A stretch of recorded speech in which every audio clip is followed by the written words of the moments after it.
to Words Have Power Murder Hour. I'm Shelly, and if you've been watching these terminology episodes, then you understand what I'm doing and why. Shout out to Bailey Syrian for being the inspiration for this portion of these videos. Thank you, and I very much appreciate you.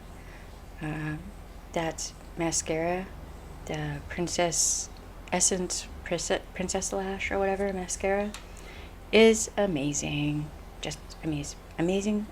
I love it. This is,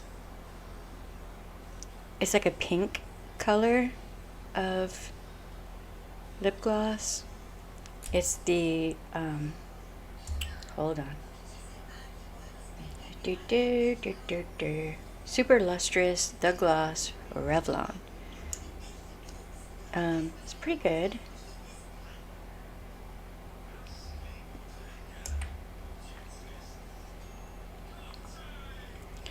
It is actually a pinkish color, right? But in this lighting it looks kind of orangish. That's weird and irritating. But lighting for me is a weird thing, okay? Like, lighting is such an underrated talent of its own. And for a second, I'm just going to talk about how wonderful and awesome Tarte Shape Tape Concealer is. It is amazing. I have not had any allergic reactions to it. Kind of amazed, and it's just a little small, like, travel size thing that I have, but I will be getting the large one at some point. But that little one's gonna last me for quite a while, so wow, that's just amazing. Okay, so that is the makeup portion of this video. Keep that in mind if you need it. In this episode, we are going to be talking about verbal abuse. Verbal abuse goes into psychological and emotional abuse. It's all of that is connected. So I'm going to do all three of those on this video because it's all connected,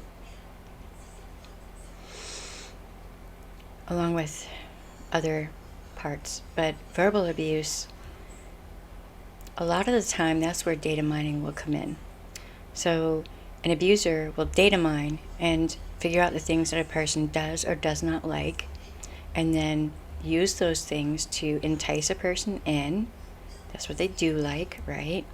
And then also use the things they don't like as a stick to beat them with.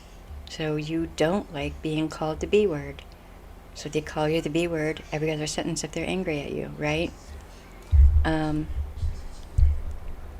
Verbal abuse is, and all of the experts agree, verbal, psychological, emotional abuse are just as bad as physical abuse and SA.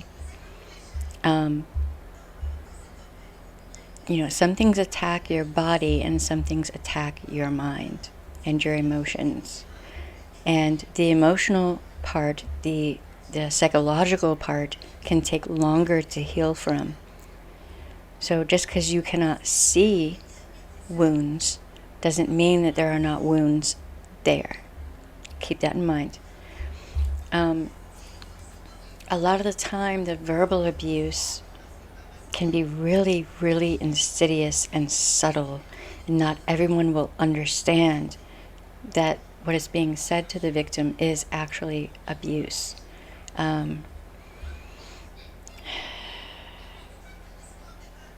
Verbal abuse can have lasting effects on a survivor that can last for the rest of the person's life.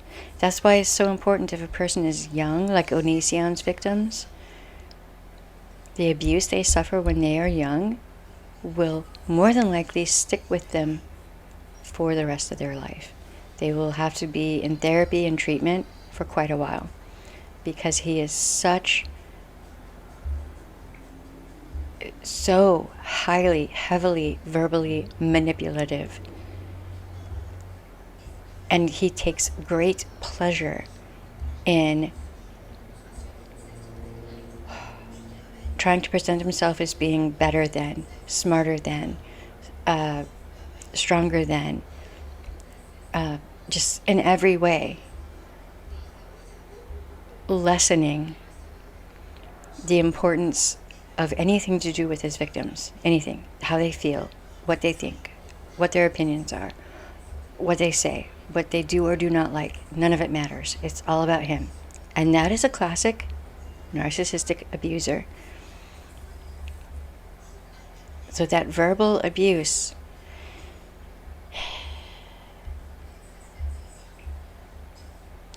really it really should be taken more seriously in courts, with law enforcement. You know, from what I've seen, nurses in hospitals get it. You know, it's usually the nurses in the hospitals that are like, oh, hey, wait a minute. Yes, that is indeed abuse as well, you know. Okay, so this is another short episode. And I have to put a portion in here for family members and loved ones of people who are in abusive situations. If you see a little bit of abuse, like verbal abuse, what you are seeing is just the microscopic portion. That's because there are people around, right? So what you're seeing is nothing compared to what is happening when you're not around. Bear that in mind and understand that this is why I say to people, let the victim know that you're there for them. Let the victim know that you will be there for them when they're ready to leave. Understand that they may go back. Because that verbal abuse,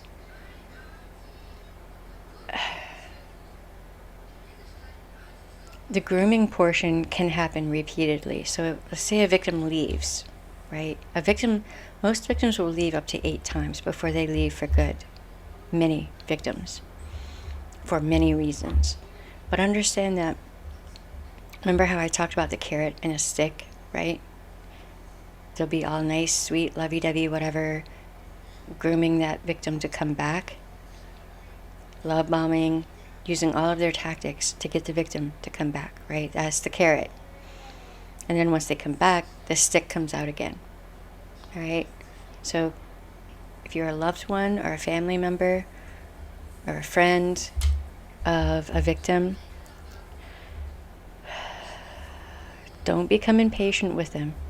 Just try to stay understanding and stand by. Be patient. Eventually, they will come out of it. Yeah. All right, so